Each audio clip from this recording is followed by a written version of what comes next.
오늘은 여호수아서 20장의 말씀을 묵상합니다. 성경을 읽다 보면 하나님께서 반복하시는 내용이 나옵니다.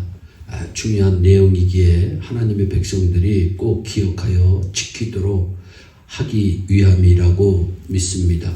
오늘 본문의 도피성 이야기가 그 중에 하나입니다.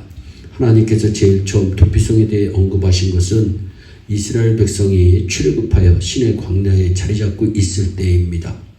그 다음에 보다 자세하게 말씀하신 것은 이스라엘 백성이 가나안으로 가기 위해 광야의 힘겨운 여정을 밟고 있을 때입니다. 그리고 오늘 여호수아 20장에서 하나님께서는 도피성에 대해서 다시 반복해서 말씀하십니다.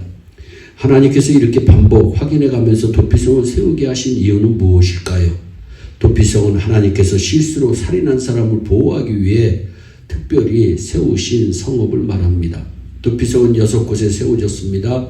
요단강 동편의 3곳, 즉 베셀, 길라, 라못, 골란이고 요단강 서편의 3곳, 즉 게데스, 세겜, 헤브론입니다. 이 6성들은 이스라엘 전역 어디에서든지 약 20마일 이내에 위치하고 있어 하루길 이내에 도착할 수 있었습니다. 그뿐 아니라 그 성을 향한 도로는 폭을 14m 이상이 되도록 넓게 잘 닦아 놓았습니다. 그리고 길을 잃지 않도록 클라트 도피성이라고 하는 안내판도 곳곳에 설치해 놓았습니다. 그래서 도피성으로 가고자 하는 사람들이 손쉽게 길을 찾아갈 수 있었습니다. 우리 하나님께서는 피할 길을 예비해 주시는 분이십니다.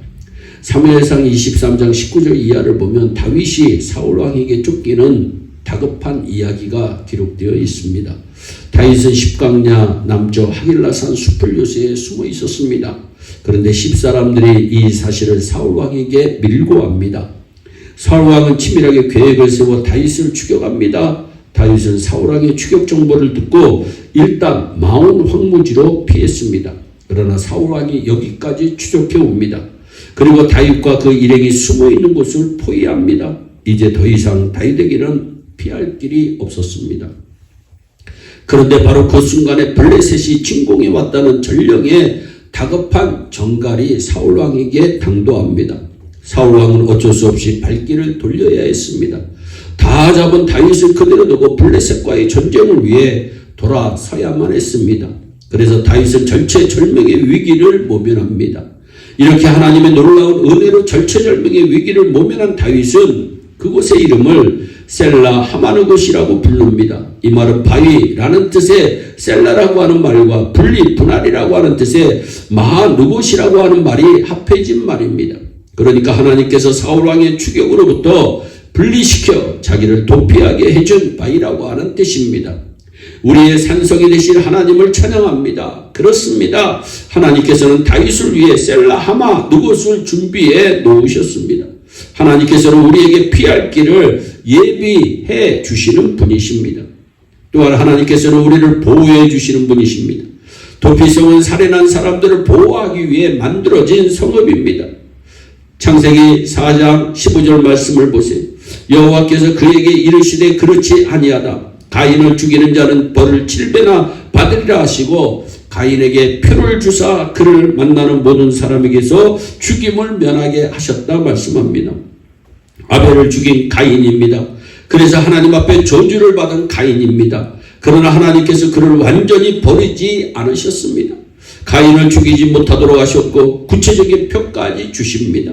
비록 죄를 범했으나 하나님께서는 여전히 가인을 보호해 주십니다. 무엇을 말씀하고 있습니까? 죄인이 우리를 사랑하시는, 죄인된 우리를 사랑하시는 하나님의 무한하신 사랑을 말씀하고 있습니다. 하나님께서는 예수 그리스도 안에서 구원받은 우리를 버려두지 않습니다. 언제나 눈동자처럼 보호해 주십니다. 하나님께서는 하나님의 백성을 보호하시는 특별 보호 프로그램을 가동시키고 계십니다. 악한 원수 마귀가 공격하지 못하도록 우리를 영적으로 보호하십니다. 이 세상의 거센 풍파가 해치지 못하도록 우리를 보호하십니다. 일찍이 살면서 이 점을 체험했던 많은 믿음의 사람들이 한결같이 노래합니다. 나를 눈동자같이 지키시고 주의 날개 그늘 아래 감추어 주었다. 여호와는 너를 지키시는 이시라. 여호와께서 내 오른쪽에서 내 그늘이 되시나니 낮에 해가 너를 상하지 아니하며 밤의 달도 너를 해치지 아니하리로다. 주께서 오늘도 우리를 지키시고 계십니다. 이 점을 믿고 담대하시기 바랍니다. 하나님께서는 우리에게 다시 시작하게 하시는 은혜를 베푸시는 분이십니다. 도피성에 피해 있던 사람들은 언제까지 그곳에 머물러 있어야 할까요? 사건 당시 대제사장이 죽기까지 거기 거주할 것이니라 말씀합니다.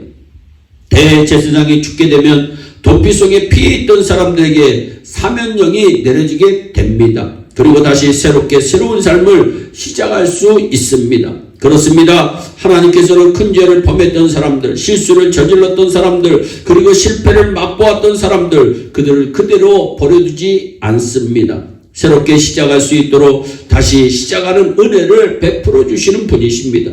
인생을 살다 보면 실패할 때가 있습니다. 또한 실수할 때도 있습니다. 그래서 그동안 쌓아놓았던 것들을 다 잃어버릴 때가 있습니다. 그러나 하나님께서는 하나님의 백성을 그런 자리에 그대로 오래 두지 않으십니다. 다시 일어나게 하십니다. 다시 시작하게 하십니다. 여러 번 다시 시작하게 하시는 하나님을 바라보시기 바랍니다.